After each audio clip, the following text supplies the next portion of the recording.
இருந்துருவான், குவைட்டா இருந்துருவான், அவன் எல்லாம் பண்ணிக்கலாம்னு நினைக்கிறாங்களா? சொல்லட்டுமா என் நியாயத்தை? இத்தனை நாள் நான் பேசாம இருந்தது என்னோட தப்பு. சரி விட்டுருங்க, போடுறோம், பார்க்கலாம். பொம்பளை இது அது என்னங்க பொம்பளை? என்ன ஆம்பளை பொம்பளை? என்ன ஃபெமினிசம்? ஃபெமினிசம்னா என்னன்னு தெரியுமா யாருக்காவது? ரேப்புக்கு அகைன்ஸ்டா படம் எடுத்தவன்னா படம் ஓடுமா இல்லையான்னு தெரியாது. இதை எப்படி எடுக்கணும்னு யாருக்கும் தெரியாது. கண்டிப்பா தேவைன்னு சொல்லி அந்த படத்தை நான் எடுத்தேன். கஷ்டப்பட்டு பண்ணது நான். பெண்களுக்கு உரிமை இருக்கணும்னு சொன்னது நான் என் படங்கள்ல. என்ன சொல்றீங்களா பெண்களை பத்தி தெரியாதுன்னு? எனக்கு எங்க அம்மா என்ன அப்படி வளர்க்கல.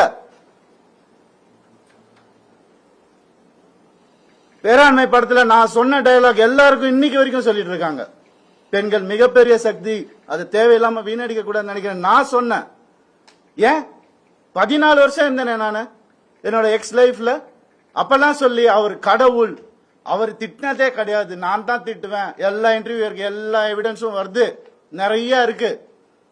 2 வருஷம் நான் குவைட்டா இருந்தது உண்மை ஜெயிக்கணும், சத்தியம் நிலநாட்டணும்ன்ற ஒரே காரணத்துக்காக தான் நான் குவைட்டா இருந்தேன். எல்லாம் வருது. உங்களுக்கு சர்ப்ரைஸ் வெயிட்டிங்ஸ் இல்லதெல்லாம் வெயிட் பண்ணுங்க, கொஞ்சம் எனக்காக பொறுமையா இருங்க.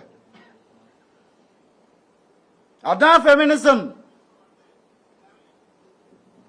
என்ன நினைச்சிட்டு இருக்கீங்க ஃபெமினிசம்னா? நான் யாரு? நானும் ஃபெமினிஸ்ட் தாங்க.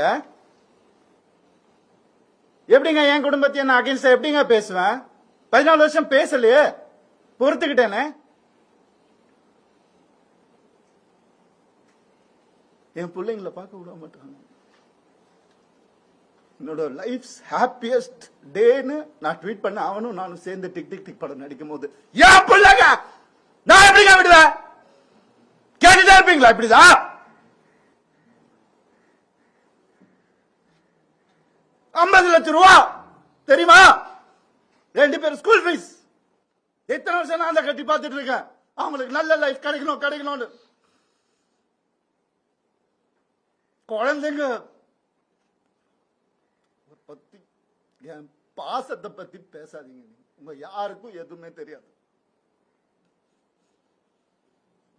டெய்லி நைட் உட்காந்து அவன் செஸ் கத்துக்கிறான். சின்ன பையன் டெய்லி உட்காந்து விளையாடுவான். அவன் கிட்ட தோத்து போவேன் நான்.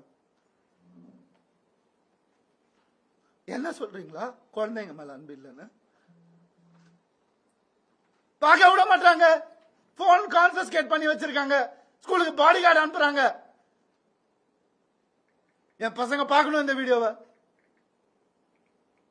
தெரிச்சு தானே ஓடி வந்தேன் நான். அந்த லைஃப் பிடிக்கலன்னு இத்தனை நாள் இருந்தால அப்பெல்லாம் தெரியலையா? அப்பெல்லாம் பார்த்துக்கல.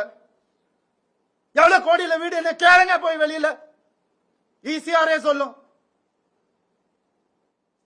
யாருக்காக? எல்லாம் அவங்களுக்காக தான் நான் பண்ண. இருக்கும் போது பாத்துக்க முடியல, நான் இல்லாதப்ப மூடிட்டு இருக்கணும்.